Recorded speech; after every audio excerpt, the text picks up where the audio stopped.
은혜 받으실 하나님의 말씀은 요한복음 21장 1절에서 8절 말씀이 되겠습니다. 5절과 6절을 같이 읽겠습니다. 예수께서 이르시되 얘들아 너희에게 고기가 있느냐? 대답하되 없나이다. 이르시되 그물을 배 오른편에 던지라. 그리하면 잡으리라 하시니 이에 던졌더니 물고기가 많아 그물을 들 수 없더라. 아멘. 저는 오늘 이 말씀을 가지고 새로운 사명의 시작이라는 제목으로 같이 은혜를 나누겠습니다. 부활하신 예수님께서 놀라움과 두려움 가운데 있는 여 제자들에게 이렇게 말씀하셨어요. 마태복음 28장 10절을 보면 이에 예수께서 이르시되 무서워하지 말라. 가서 내 형제에게 갈릴리로 가라 하라. 거기서 나를 보리라 하시니라. 이 말씀에 따라서 제자들은 갈릴리로 내려와 있게 되었습니다. 내려와 있는 중에 하루는 베드로가 고기를 잡으러 밤에 갈릴리 호수에 나가게 된 것입니다. 첫째로 우리가 살필 것은 그날 밤에 아무것도 잡지 못한 제자들인 것입니다. 21장 2절을 같이 읽습니다. 시몬 베드로와 디두모라 하는 도마와 갈릴리 가나 사람 나다나엘과 세베대의 아들들과 또 다른 제자들이 함께 있더니 시몬 베드로가 나는 물고기 잡으러 가노라 하니 그들이 우리도 함께 가겠다 하고 나가서 배에 올랐으나 그날 밤에 아무것도 잡지 못하였더니 베드로가 물고기를 잡으러 간다고 하니까 다른 제자들도 나도 가겠다. 그래서 6명이 베드로를 쫓아오게 된 것입니다. 모두 7명의 제자들이 갈릴리 호수에 그 칠흑같이 검은 밤에 그물을 내렸습니다. 오른편에 그물을 내리고 왼편에 그물을 내리고 수도 없이 반복했습니다. 그런데 3절에 보니까 나가서 배에 올랐으나 그날 밤에는 아무것도 잡지 못하였더니 밤새도록 수고를 했지만은 아무것도 잡을 수가 없었던 것입니다. 그런데 그때 예수님께서 그 제자들을 찾아오셨어요. 얘들아, 거기 고기가 있느냐? 없나이다. 그물을 배 오른편에 던지라. 그리하면 잡으리라. 새벽에 미명에 예수님께서 오셔서 그물을 배 오른편에 던지라고 하시는 것입니다. 그러면 잡으리라. 그들이 밤새도록 한 일이 무엇입니까? 그것이 바로 오른편에 그물을 던지고 왼편에 그물을 던지고 또 오른편에 그물 던지고 왼편에 그물 던지고 얼마나 했어요? 저도 몰라요. 얼마나 했는지. 근데 하여튼 열심히 했어요. 근데도 아무것도 찾지 못했다는 거예요. 둘째로 우리가 살펴볼 것은 물고기가 많아 그물을 들을 수 없게 된 제자들인 것입니다. 21장 6절을 보면 이에 던졌더니 물고기가 많아 그물을 들 수 없더라. 자신들이 밤새도록 잠 못 자고 왼편 오른편에 수없이 그물을 던졌지만 아무것도 잡지 못한 것입니다. 그런데 예수님의 말씀을 따라 그물을 배 오른편에 던지니 어떻게 됐다고요? 많은 물고기가 그물에 걸려 올라오게 된 것입니다. 우리가 깨달아야 될 것은 우리 힘으로 애를 써도 안 되는 일이 주님이 함께 하시면 일이 풀려진다는 거예요. 주님의 말씀을 따라서 우리가 행하면 일이 풀려진다는 거예요. 베드로는 사실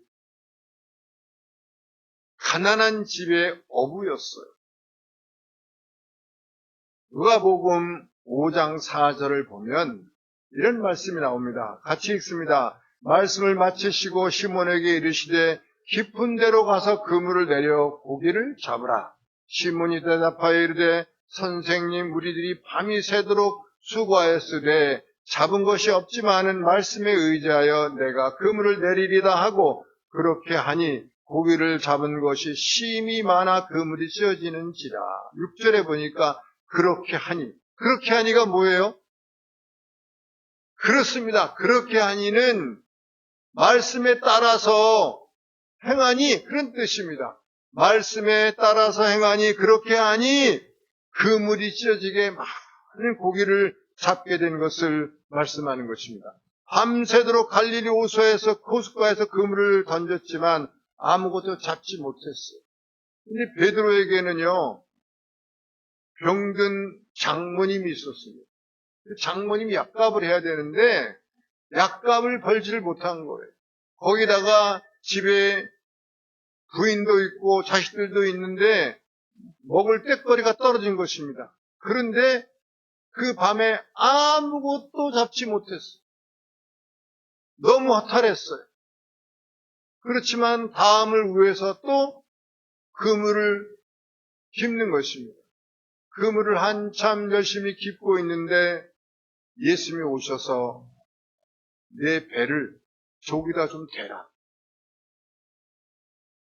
예수님께서 베드로의 배에 오르셔서 말씀을 전하시고 이렇게 말씀하십니다. 깊은 데로 가서 그물을 내려라.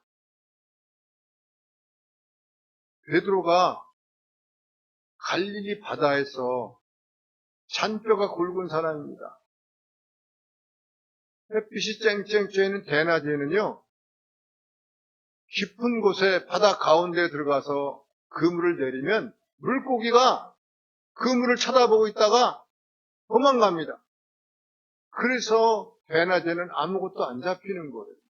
그 사실을 그는 너무도 잘 알고 있었어요. 그런데 베드로는요, 자기 경험을 의지하지 않았습니다. 자기 생각을 쫓아가지 않았어요. 그는 말씀에 의지했습니다. 이렇게 고백했어요.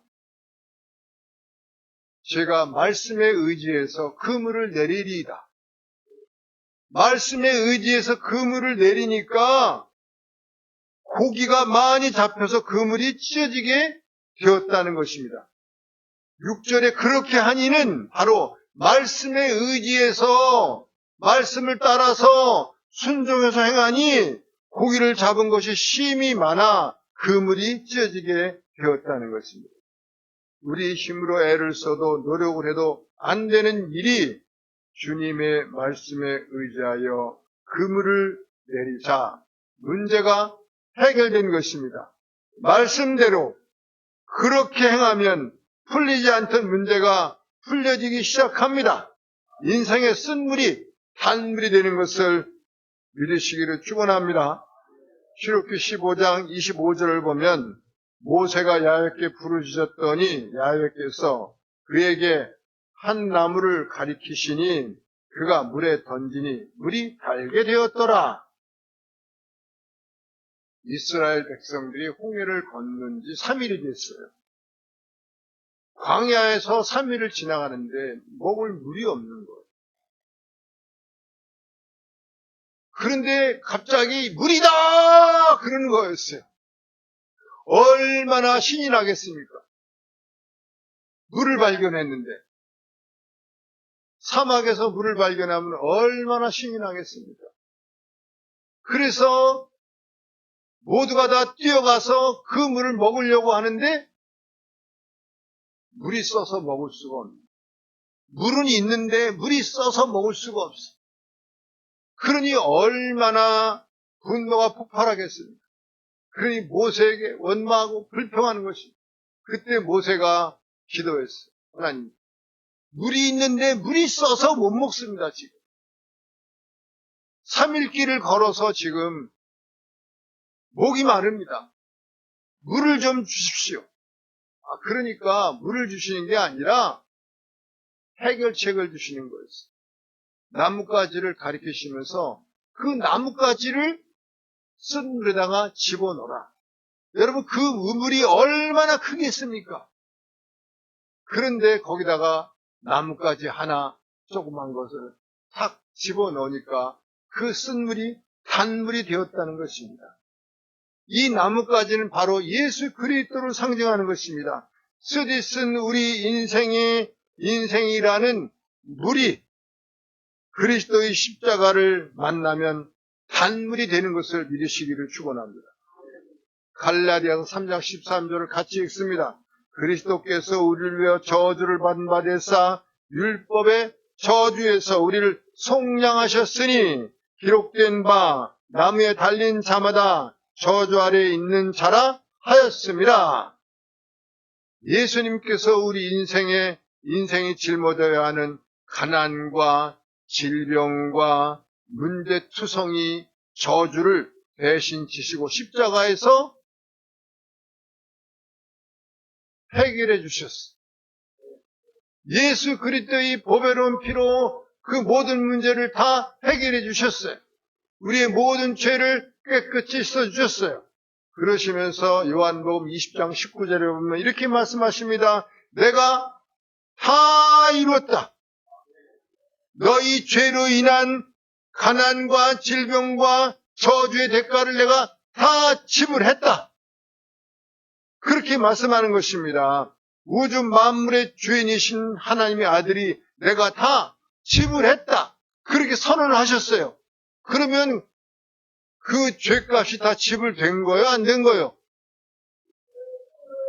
지불된 거예요. 근데 많은 사람들이 지불되긴 됐는데 생각하고 여전히 지불이 안 된 거를 생각하고 삶을 살아간다는 것입니다. 예수님이 우리 큰 형님이시거든요. 큰 형님하고 우리가 식당에 갔는데 식당에서 식사를 다 하고 큰 형님이 나 바빠서 먼저 간다. 그러면서 앞에서 돈을 다 지불했어요. 그런데 그 동생들이 나가면서 아니 우리가 돈을 안 냈으니까 우리가 내야 되겠다고 주인한테 막 우기면 어떻게 되겠어요? 얼마나 웃기는 일이에요. 우리들이 모든 지불해야 될 것은 다 지불했다. 우리는 그걸 믿는 것입니다. 그리고 죄로 인해서 우리 앞길을 가로막는 원수 마귀를 사탄아 물러가라. 예수 그리스도께서 내 모든 죄를 사하시고 내 모든 죄값을 지불하셨느니라. 질병이 떠나가라. 문제는 떠나가라.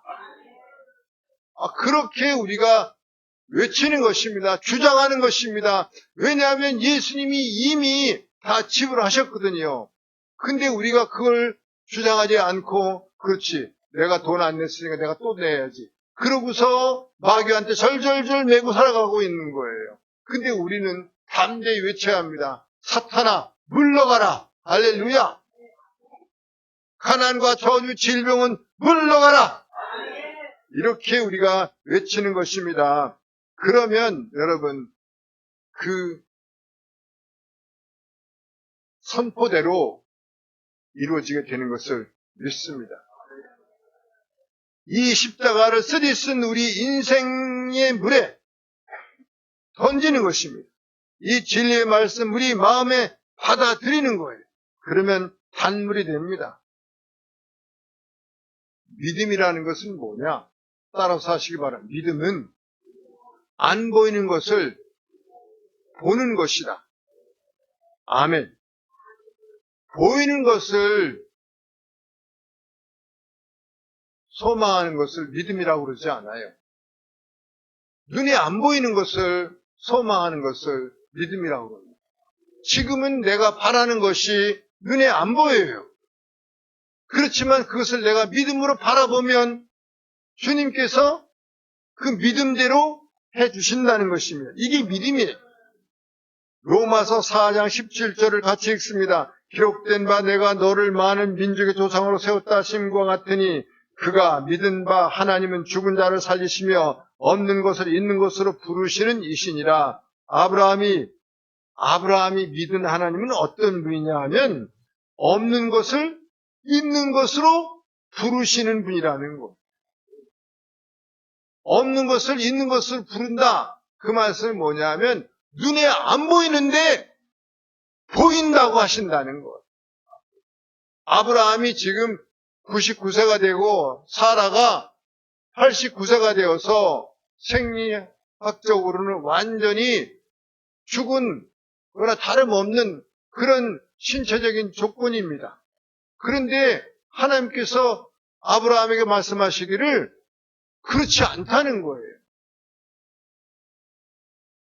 네가 내년 이맘때 아이를 갖게 될 것이다라는 거예요. 아이를 품에 안게 된다는 것이었습니다. 그 아이는 눈에 보이지 않습니다, 여러분. 그런데 아브라함은 그 믿음으로 그 아이를 바라본 거예요. 보이지 않는 것을 보는 것입니다. 하나님의 말씀을 의지해서 보는 것입니다. 그러자 하나님께서 100세에 이삭을 주신 것을 믿으시기를 축원합니다. 로마서 4장 18절을 보면 아브라함이 바랄 수 없는 중에 바라고 믿었으니, 할렐루야, 아브라함이 바랄 수 없는 중에 바라고 믿었다는 것입니다. 19절 봅니다. 그가 100세가 되어 자기 몸이 죽은 것 같고 사라의 태가 죽은 것 같음을 알고도 믿음이 약해지지 아니하고, 그렇습니다, 여러분.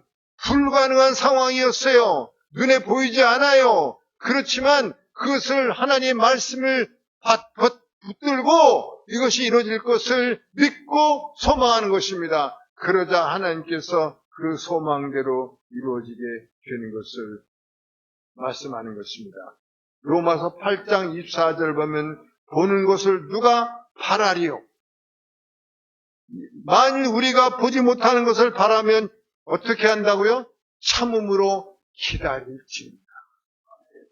눈에 뻔히 보이는 것, 내가 소유하고 있는 것을 누가 그것을 바란다는 것입니다.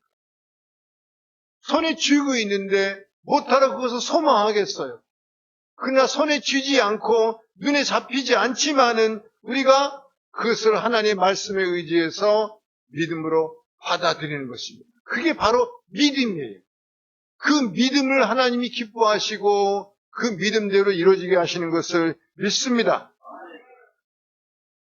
세상 사람들 중에는요, 기적을 보고도 믿지 않는 사람들이 많이 있습니다. 그렇기 때문에 기적을 보고 믿는 것도 아주 중요합니다.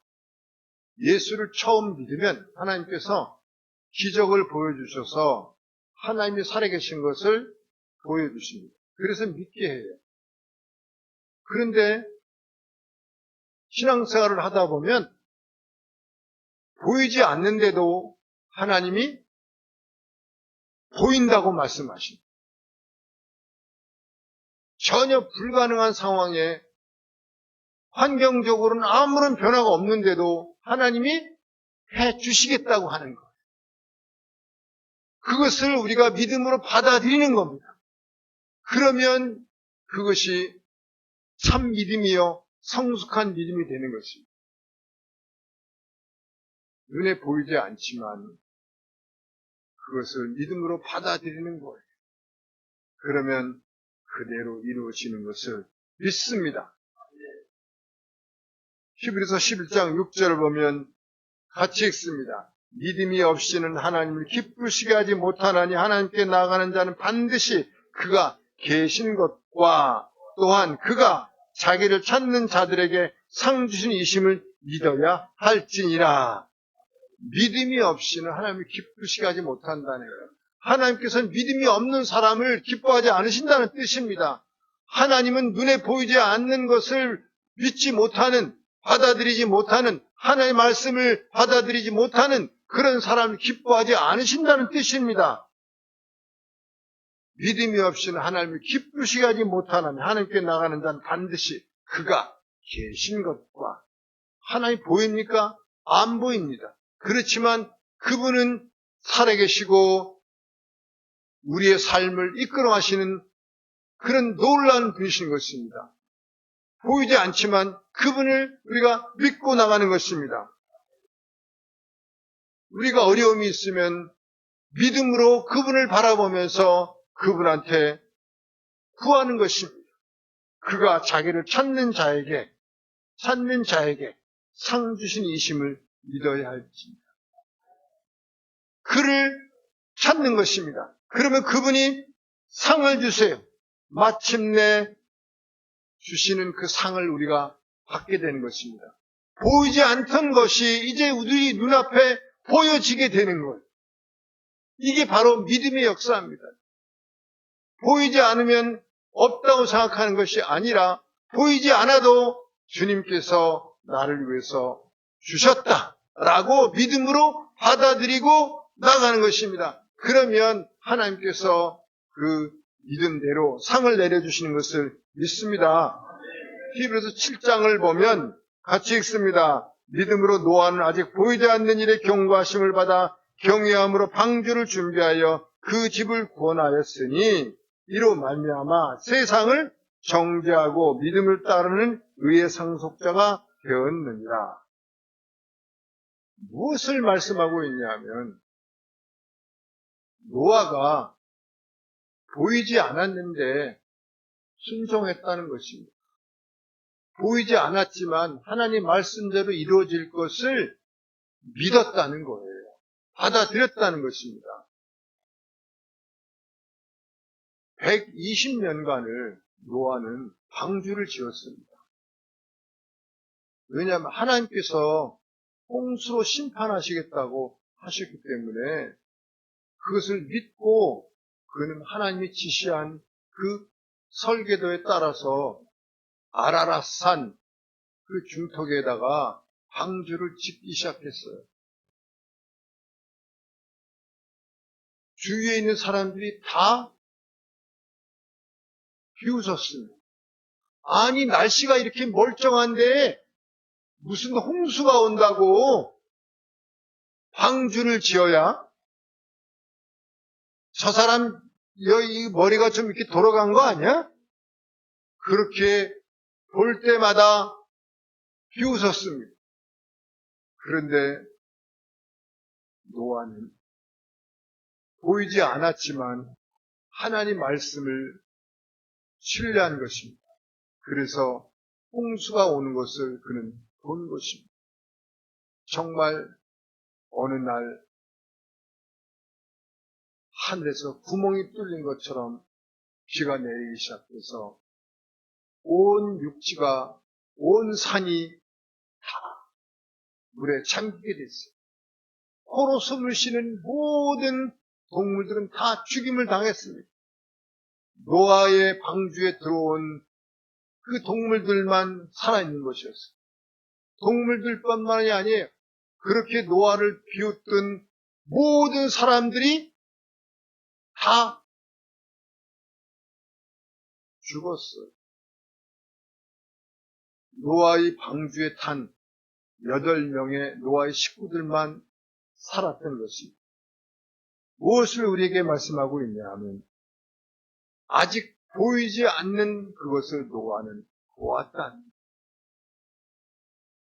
그래서 노아는 아담 이후로 두 번째 인류의 조상이 되는 것입니다. 하나님께서 큰 은혜를 베풀어 주신 거예요. 믿음으로 우리가 받아들이고 보이지 않지만 믿고 나가면 말씀대로 행하면 반드시 그 행함에는 상급이 있다는 것을 말씀하는 것입니다. 요한복음 20장 29절은 이렇게 말씀하고 있습니다. 같이 읽습니다. 예수께서 이르시되 너는 나를 본고로 믿느냐?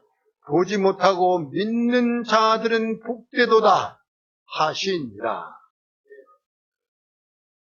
예수님께서 제자들에게 처음에 나타나셨어요.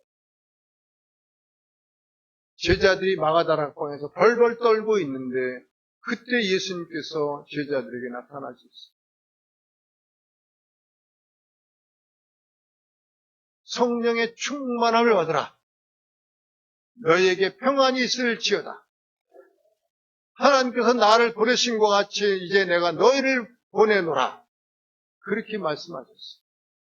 그래서 제자들이 주님이 다시 살아나셨구나 하는 것을 눈으로 본 것입니다. 그런데 그때 도마라고 그러는 제자가 그곳에 없었어요. 그런데 나중에 도마가 왔거든요. 도마한테 도마야, 예수님이 살아나셨어. 우리 가운데 오셔가지고 이렇게 말씀하셨어. 그러니까 도마가 뭐라고 그러냐면 나는 믿지 않습니다. 나는 예수님이 옆구리에 상처난 그곳에 내가 손으로 만져봐서 그 상처가 있으면 내가 믿습니다. 손과 발에 못자국이 나서 있는데 그것을 내가 손에 넣어보고 손가락으로 넣어보고 그 상처가 있으면 내가 믿겠습니다. 그렇게 얘기했습니다. 그러니까 도마 한 사람을 위해서 예수님께서 두 번째로 제자들을 찾아오셨어요. 마가다락방. 도마야, 봐라. 내 손에다가 네 손가락을 집어넣어 봐라. 내 옆구리에 네 손가락을 집어넣어라. 그리고 믿음이 없는 자가 되지 말고 믿음이 있는 자가 되라. 그러니까 도마가 제가 믿나이다. 그렇게 한 것입니다. 그때 예수님께서 넌 나를 본고로 믿느냐? 보지 못하고 믿는 자들은 복되도다 하시니라. 아멘. 우리들은 도마처럼 그렇게 손으로 확인할 수 없습니다. 지금 내 손을 예수님 옆구리에다 넣어볼 수가 없어요. 내 손가락을 예수님의 그 못 박힌 손에다가 넣어볼 수가 없습니다. 그러나 우리들은 예수님이 십자가에서 나를 위해서 피 흘려 죽으신 것을 믿습니다.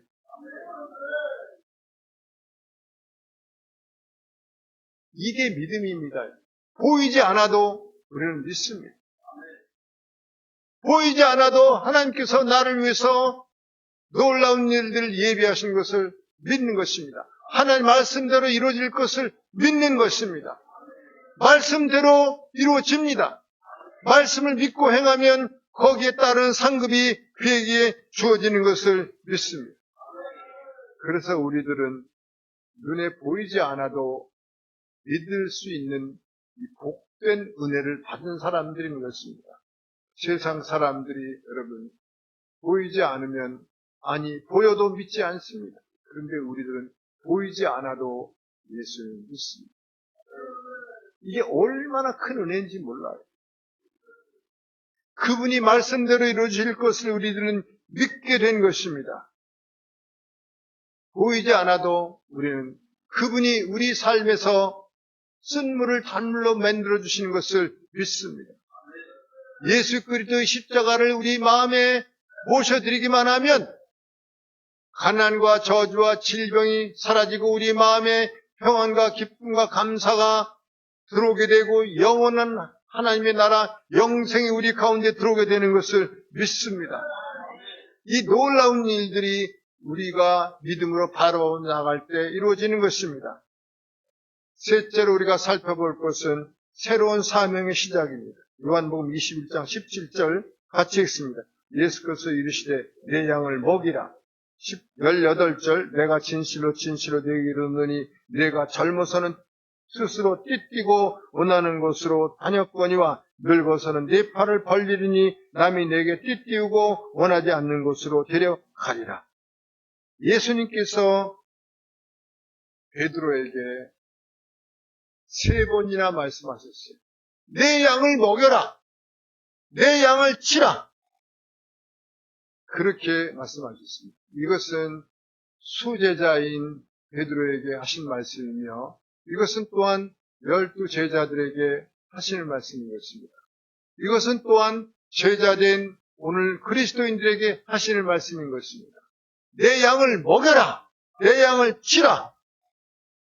여러분, 이 사명을 우리에게 주시기 위해서 예수님이 제자들에게 갈릴리로 가라고 하십니다. 왜 갈릴리로 가라고 하셨을까? 내가 늘 성경을 읽으면서도 왜 예수님께서 내가 먼저 갈릴리로 가니까 너희들이 갈릴리로 오라 하셨거든요. 근데 왜 예수님께서 갈릴리로 오라고 하셨을까 하는 것에 대한 늘 의구심을 가지고 있었습니다. 그런데 예수님께서 정말 세 번째로 제자들에게 나타나셨어요. 갈릴리 호수에서 말입니다. 새벽 미명에 나타나셨습니다. 얘들아, 고기가 있느냐? 없습니다. 그러면 배 오른편에 그물을 던져라. 제자들이 우리가 밤새도록 배 오른편 왼편에 계속 던졌는데 아무것도 건질 것이 없습니다. 이제 오른편에 또 건져봐야 아무것도 없을 것입니다. 그렇게 이야기하지 않았습니다. 제자들은 배 오른편에 그물을 내렸습니다. 그런데 갑자기 그물이 무게가 느껴지면서 엄청나게 많은 물고기가 잡혔습니다. 내 경험이 아니라, 내 생각이 아니라, 내 주장이 아니라 하나님의 말씀을 따르면 그곳에 기적이 나타나게 되는 것을 믿습니다. 이 사람아, 내가 죽지 않았어. 내가 3년 반 동안 너희들과 함께 다니면서 안진뱅이를 고치고 일어서게 하고 문둥병을 치료해주고 죽은 나사로를 살려냈던 그 능력이 아직 내게 있고 나는 죽지 않는 다시 부활한 하나님이야 라는 것을 제자들에게 각인시켜주는 것입니다. 그러면서 예수님께서 공생애를 시작하실 때 갈릴리에서부터 시작하셨거든요. 제자들을 갈릴리에서 모시고 갈릴리에서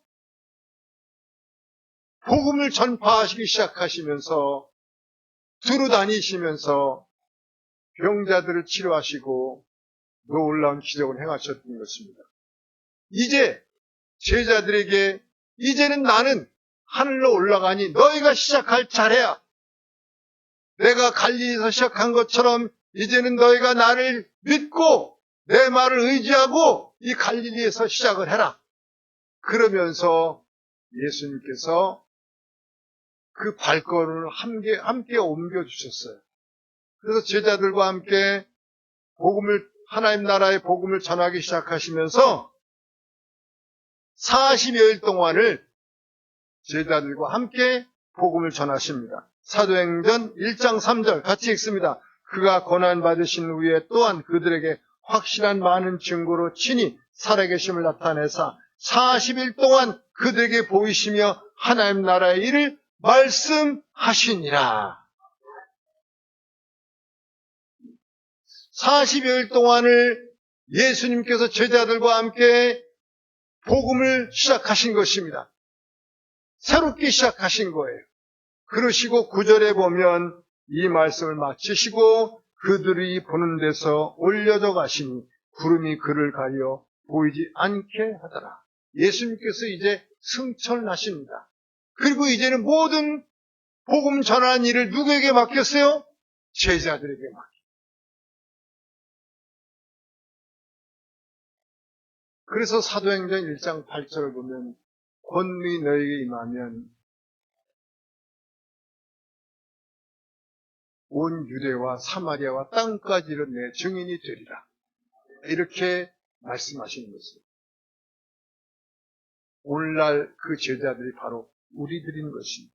우리가 땅 끝까지 가는 제자들. 땅 끝이 어디인지는 몰라요. 그러나 우리가 살아가면서 최선을 다해서 복음을 전하는 것입니다. 1995년 삼풍백화점 붕괴 사건이 있었습니다. 원래 삼풍백화점은 현대식으로 잘 지어지도록 설계가 되었습니다. 그런데 건설사가 그 삼풍백화점을 건설하면서 자재를 빼먹었어요. 그리고 설계를 변경한 것입니다.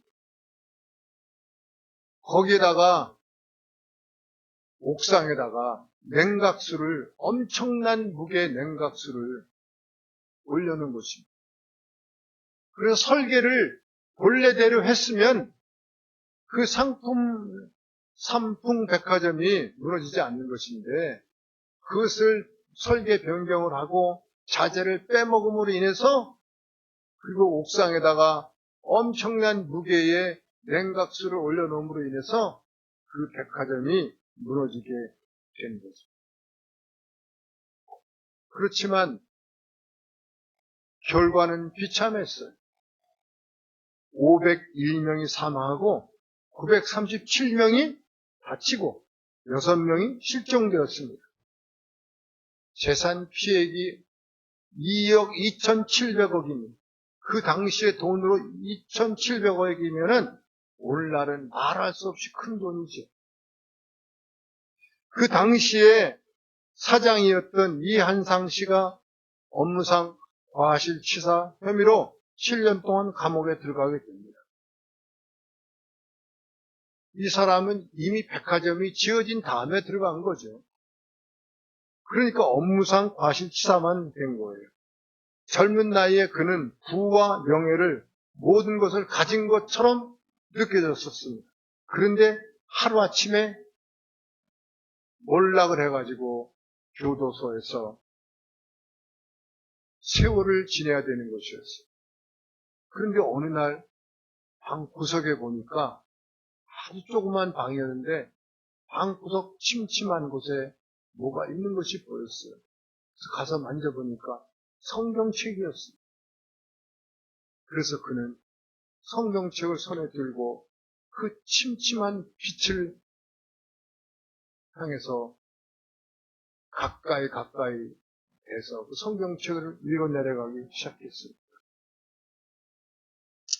그런데 어느 날 성경책을 읽는데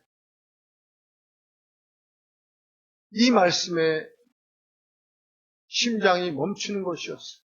요한의 아들 시몬아, 내가 나를 사랑하느냐? 요한의 아들 시몬아, 내가 나를 사랑하느냐? 그렇게 말씀하십니다.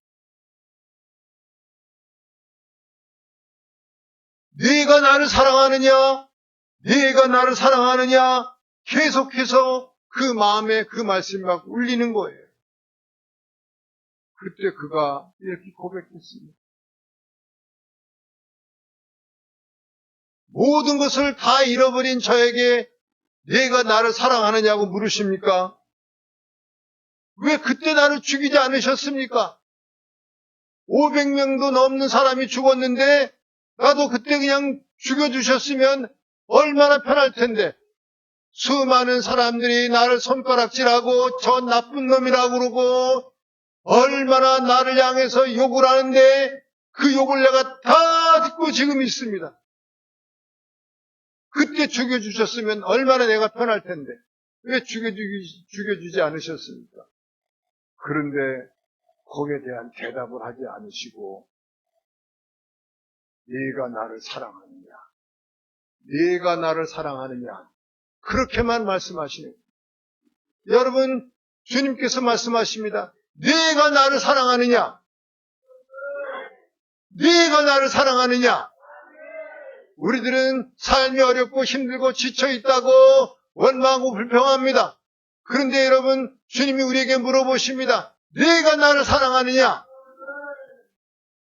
사랑하는 시몬아, 네가 나를 사랑하느냐? 그래서 이 사람이 꼬꾸라졌어요. 그래서 내가 이제 출소를 하면 내가 이전과는 다른 삶을 살겠다 생각하고 출소를 한 다음에 몽골에 있는 한 선교사를 찾아갔습니다. 근데 가보니까 그 땅이 자기가 있을 땅인 거예요. 하나님께서 자기를 부르신 땅이 바로 몽골 땅이었던 거예요. 그래서 젊었을 때 조금 배운 그 침술이 있는데 그 침술을 가지고 몽골에 있는 그 환자들을 치료하면서 복음을 전하는 것이었어요. 그런데 그 복음이 그들에게 들어가면 그들의 삶이 변화되기 시작하는 거였어요. 그들의 삶이 가난과 저주가 떠나가고 질병이 떠나가고 문제가 떠나가게 되는 것을 보게 되는 것이었어요. 여러분, 우리에게 말씀하십니다. 사랑하는 시몬아, 내가 나를 사랑하느냐? 내가 나를 사랑하느냐? 여러분, 우리가 이제 이전과는 다른 삶을 살아가는 것입니다. 이제는 병들고 힘들고 어렵고 문제투성인 그런 사람들에게 찾아가서 복음을 전하는 것입니다. 그들을 위로하고 그들에게 힘을 주는 것입니다. 이것이 바로 우리가 살아갈 길인 거예요. 이전처럼 내 자신만을 위해서, 내 욕심만을 위해서, 내 탐욕을 채우기 위해서 저 사람을 이용해서 내가 어떻게 즐거움을 좀 찾을까? 혹은 저 사람 이용해서 내가 맛있는 음식을 좀 얻어먹어 볼까? 저 사람 이용해서 어떻게 내게 유익이 되게 할 수 있을까? 그런 것을 생각하면서 세상을 사는 게 아니에요. 이제 내가 가진 것으로 어떻게 하면 저 사람을 좀 섬길 수 있을까? 그렇게 우리가 늘 마음을 두면서 살아가는 것입니다. 여러분, 선교라는 것이 꼭 외국에 나가서 멀리 가서 복음을 전해야 선교라. 물론 멀리 나가서 선교하는 것 중요합니다. 그러나 정말 중요한 것은 우리 삶이 선교가 되어야 된다는 것. 내 삶이 다른 사람에게 본이 되어야 돼. 모범이 되어야 돼. 그 사람을 살펴보면 정말 내가 저 사람 보니까 나 예수 믿고 싶다. 그런 마음이 들 정도로 가난하고 힘들고 못 사는 사람들을 위해서 내가 내 마음과 정성을 다해서 내가 내 가진 것을 드리는 것입니다. 사명이 크냐 작으냐 그게 문제가 아닙니다. 사명은 여러분 크고 작고 하는 것이 문제가 아니라 최선을 다해서 하나님의 영광을 위해서 살아가는 것입니다. 지금 내 가정이 내게 하나님께서 주신 사명이에요. 내 자녀를 잘 돌보는 것, 그게 하나님께서 주신 미래의 하나님의 영광의 도구를 키워내는 그 사명인 거예요. 가정을 잘 보존하는 거예요. 가정이 깨지면 여러분 사회가 깨지는 거예요.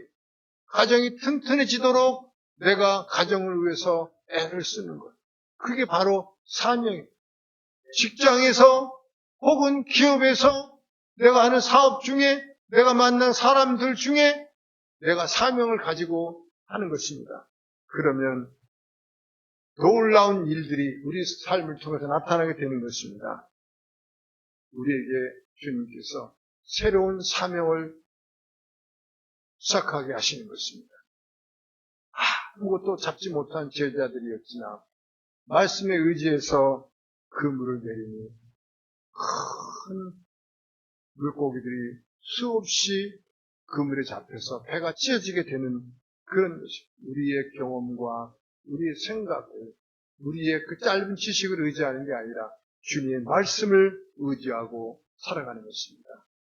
말씀을 의지하고 우리가 믿음을 가지고 나가면 하나님께서 그 믿음의 상급을 주시는 것입니다. 하나님 아버지 감사합니다. 오늘도 우리에게 생명의 말씀을 주셔서 그 말씀을 마음에 기억하고 살게 하시니 하나님 영광 받으시고 우리로 하여금 새 사명을 주셨으니 이 사명을 잘 감당하는 믿음의 큰 일꾼들이 다 되도록 하나님이 축복하여 주옵소서. 예수님 이름으로 기도합니다.